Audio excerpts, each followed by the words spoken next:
Thank you. Thank you very much for this recognition. Um, I don't think I've ever gotten anything from a congressman. So thank you. Thank you very much. And I know someone had to be in a room where I wasn't to advocate that I receive this because Congressman McGarvey and I don't have a relationship. So I thank whoever advocated for me for this recognition. Um, those of you who know me know that I usually go off the cuff when I speak, but today I felt that I needed to write my words and read them. But before I do go off the cuff, I was asked, Ramona, how do you want to be recognized as you are leaving? And this represents the work that I've led or been a part of for 8 years.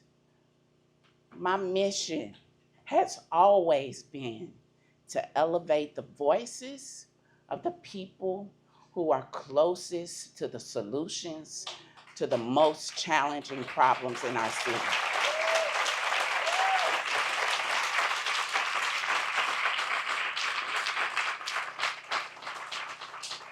And those people do their work with joy, even though they could be bitter. So thank you for reminding us of that, Miss Rose. And thank you for my sisters who came before me, because not everyone gets to hear these voices. Not everyone wants to hear these voices. So I have always used the platform that has been given to me to reach out and elevate others. So I thank you for being in this space today. And thank you for being in my park, because this is my park. I dreamed as a little girl that I would one day live in this neighborhood. I grew up in the West End in the Hallmark neighborhood. I now own a home 2 blocks from this park.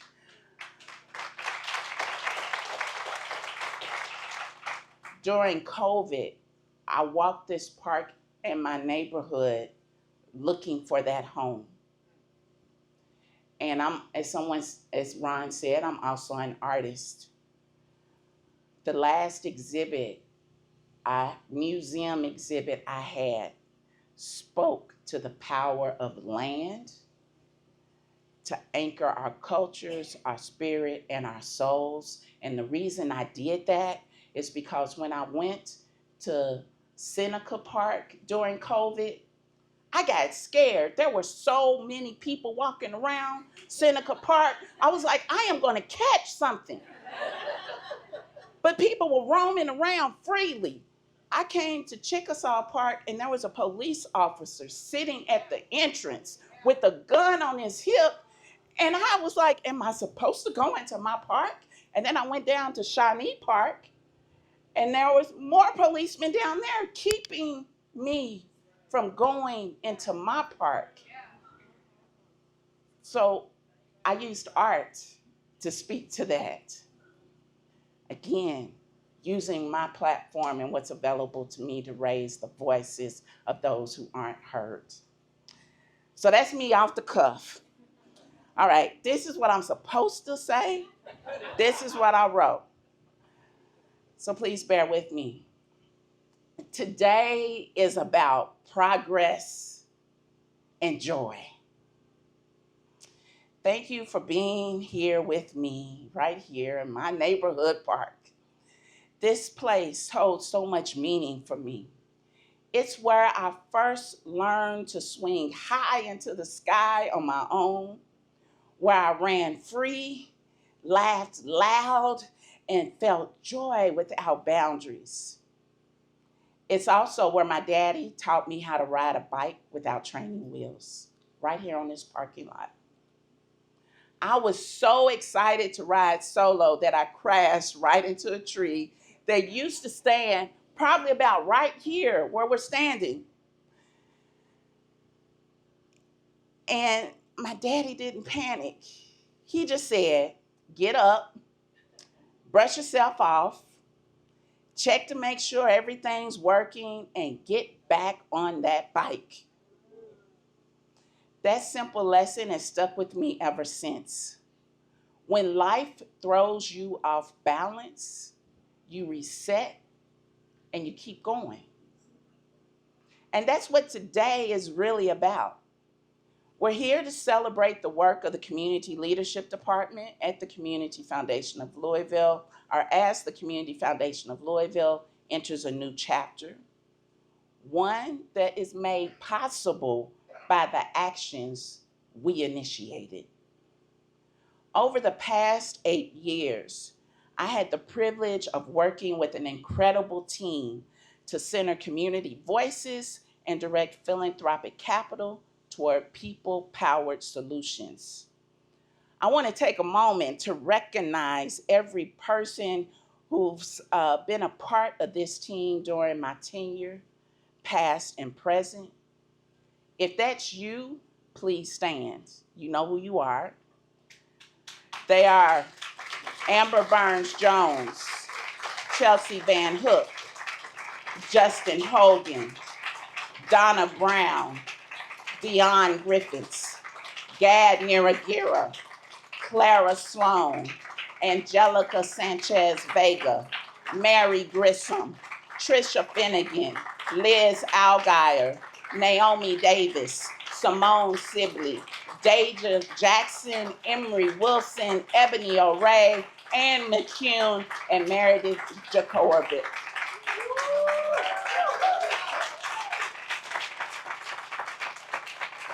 You all showed up for community.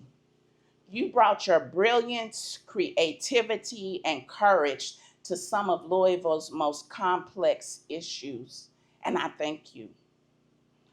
Together, this team, we more than doubled our discretionary grant making from just over $1 million to $2.3 million. We launched initiatives.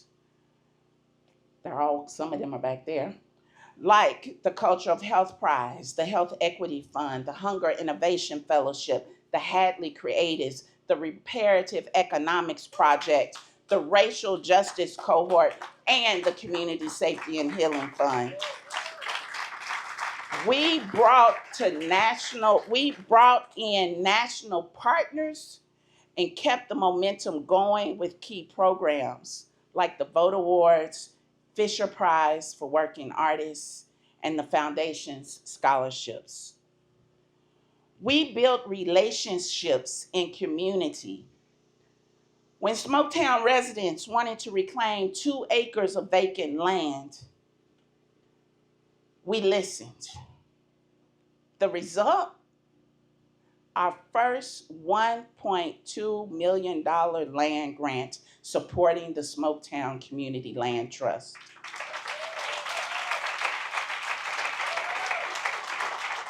We backed it up with a 5-year renewable operating grant of $40,000 annually because resident change needs sustained support. But we didn't just stay local. We traveled with community leaders to Boston and Greensboro to learn together about affordable housing and environmental justice solutions. We teamed up with LGBTQ+ leaders to create the Charles and Jack Fund for LGBTQ+ advancement. And we share power because we believe the people closest to the challenges are closest to the solutions. Under Trisha Finnegan's leadership, we pioneered impact investing. We provided loans at or below market rate.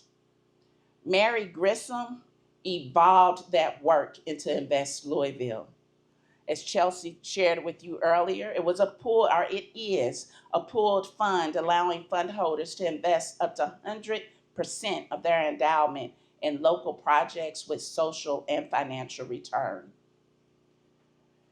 That team, Mary, Chelsea, Justin, and Harrison, listened to community collaborators to understand the financing needs of nonprofits and for-profits. Thanks to their groundwork, I led our team to invest $7.95 million into affordable housing, job creation, and land development.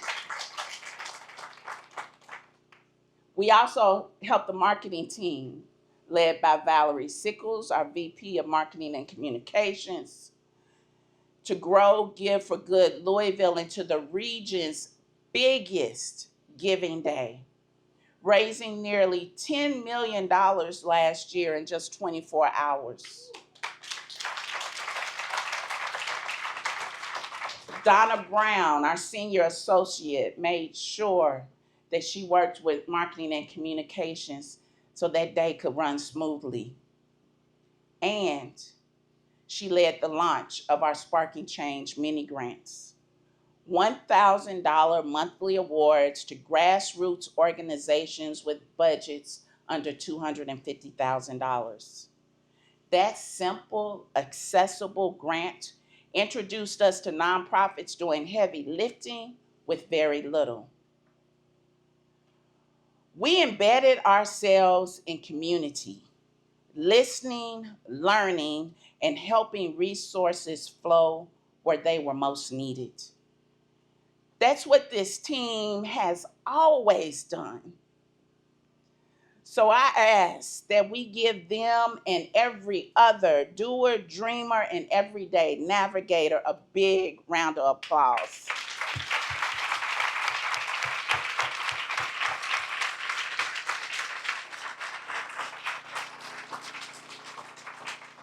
DJ, I don't know if we heard my song. Did we hear my song? No. I want you to play a little bit of my song, because I'm supposed to come up on this song.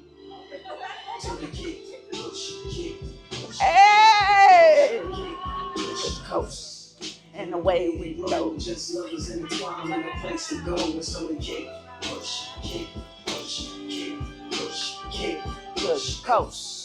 Hey! Just a rebel looking for a place to be. Yeah! And push and coast. Yeah! Thank you, DJ. Now, that song kind of leads us into also, we talked about the celebration, but there's also some shifts that we are acknowledging. Earlier this year, the foundation's executive team and board began exploring a new strategic direction that led to a reorganization. And on May 12th, I was told that my position as Senior Vice President of Community Leadership was being eliminated. I would no longer be responsible for shaping and guiding the foundation's approach to discretionary grant making, impact investing, and evaluation. My last day was May 30th. Was I surprised? Yes. But devastated? No. Because, like I said in a recent post, jobs are temporary, purpose is eternal.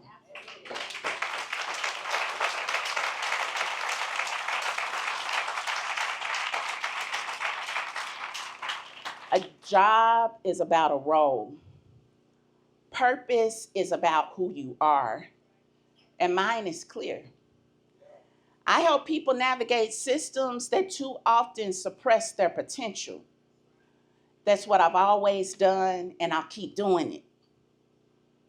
I've been listening to a lot of podcasts lately, and one that stood out was Talk Easy with Sam Fragoso and Viola Davis. Viola said something that spoke to my soul. Your purpose isn't what you do, it's what happens to people when you do it. And it's who you are that matters more than what you do. I live by my values and lead with love. I believe in the dignity of every person, regardless of income, education, or who they know. I believe in people's brilliance, even when it goes unseen. That's why I've always committed to guiding folks through systems that weren't built for them. Because when we leave people behind, none of us can thrive. Not in a way that's really rooted in joy, healing, and justice. The love and support I received these past few months has meant everything. It's reminded me just how deeply this work has touched people's lives. This work matters. And for that, I'm incredibly grateful. Our communities are in rough waters. The ship that once felt sturdy now feels uncertain. And the folks in the lower decks, many of them never felt safe to begin with. But we spent years learning to steer through that storm together. And when I say we, I mean the people under this tent and those who couldn't be here but are committed to this work. And I know that this team will continue to do that work. Navigating social change is complex. It requires us to push back against societal norms and elitism. It means asking the hard questions about power, about purpose, because we want to understand what's really driving decisions. Being a navigator of change takes creativity, courage, and a willingness to live outside the boxes others have created for us. I hope when the foundation faces hard moments in the future, that my former team members will remember what we built and stay the course. As for me, this chapter is closed, but my story isn't complete. I'll still be doing the work I love, supporting the people and communities I care about. You'll hear me on the Listen Up podcast from the Louisville Urban League, co-hosting conversations alongside Lyndon Pryor about what's working in Louisville, especially across the league's 6 core pillars: jobs, justice, education, health, housing, and Black business. And I'm also stepping into a new season. I'm launching 2 new ventures: Dallum Ventures, Inc., a consulting firm helping families use their philanthropic and social capital to navigate and challenge systems of oppression, and a wellness-centered business that creates space for people to reconnect with their mind, body, spirit, and sensuality through creative and holistic practices.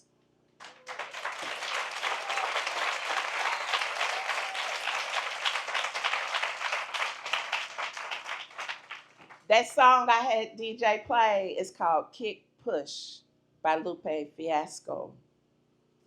That song describes what it takes to experience joy and freedom. It reminds me that sometimes you hit bumps, sometimes you crash, but you get up, you kick, you push, and you coast with your crew. The community leadership team has been my crew for 8 beautiful, challenging, soul-expanding years. We kicked with our voices, pushed systems to shift, and coasted with hope when the momentum carried us. So let's give it up one more time for the doers, the dreamers, and the everyday navigators who are shaping a better world. Let's keep kicking, pushing, and coasting. Yay! Push, kick, push, coast. Yay! So kick, push, kick, push, kick, push, kick, push, coast. Yay!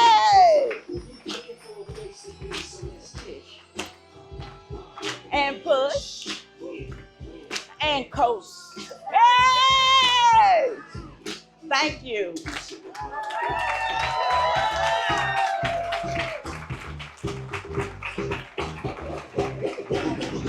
It's a reminder.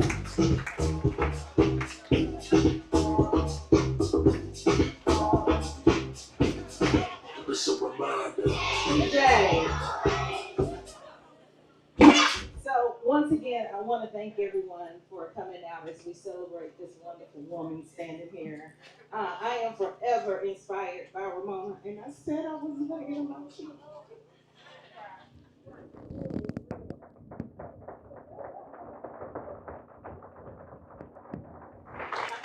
All right, I'm a big crybaby, but you know how I feel about you. And each one of us have, I think, maybe a little toast on your table.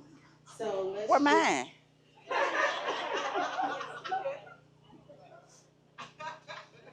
So while Mary's bringing Ramona, Thank you. I just want to say that Ramona, we wish you the best. I cannot wait to see what dragons you slay next. All right, give it up to Ramona Dallum. Thank you. Thank you. Thank you. Thank you.